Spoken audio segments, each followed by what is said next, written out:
During the Paleocene era reigned the world's largest predator, able to grow as large as 40 feet, akin to that of a school bus. The Titanoboa, meaning Titanic boa, was a prehistoric breed of snake that was native to present-day La Guaira in the northeast region of Colombia.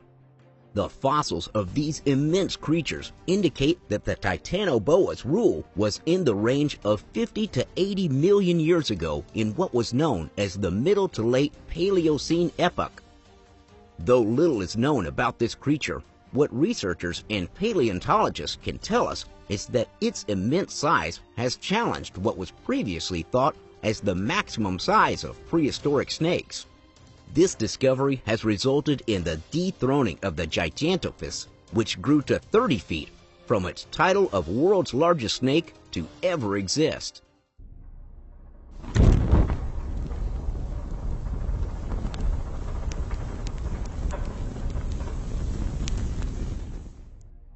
Though it has not been officially confirmed, it is difficult not to see the links between the Titanoboa and mythological Sachamama from Amazon folklore, which referred to a giant snake known as the Mother of the Rainforest.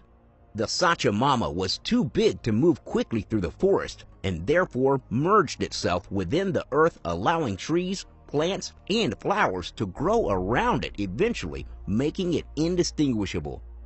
In this form, the anaconda could simply leave its mouth open so that hunters and other animals would wander in, never to be seen again as they walk to their death.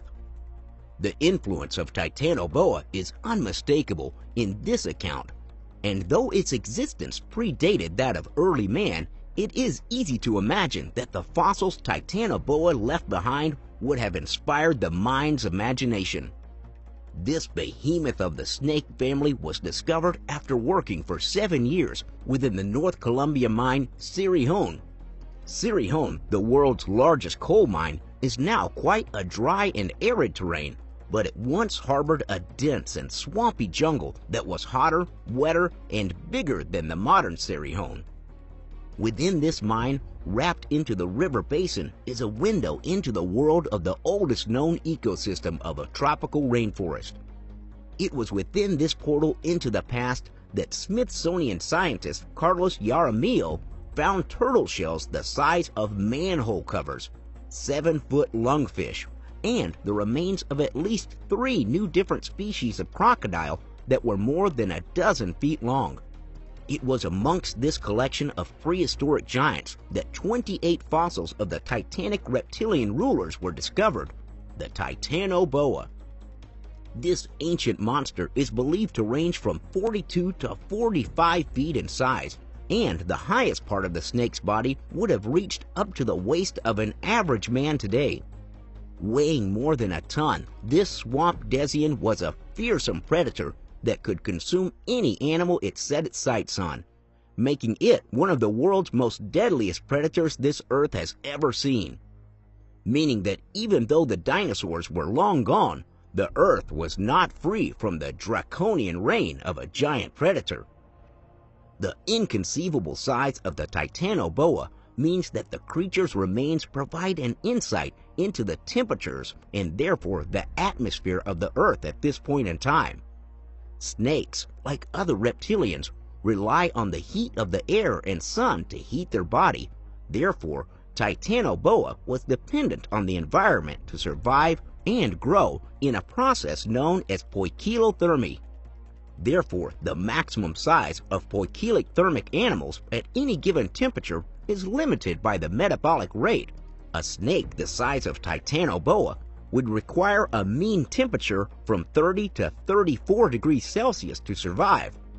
This is in line with the general belief that the Paleocene era was characterized with on average higher temperatures and higher levels of CO2.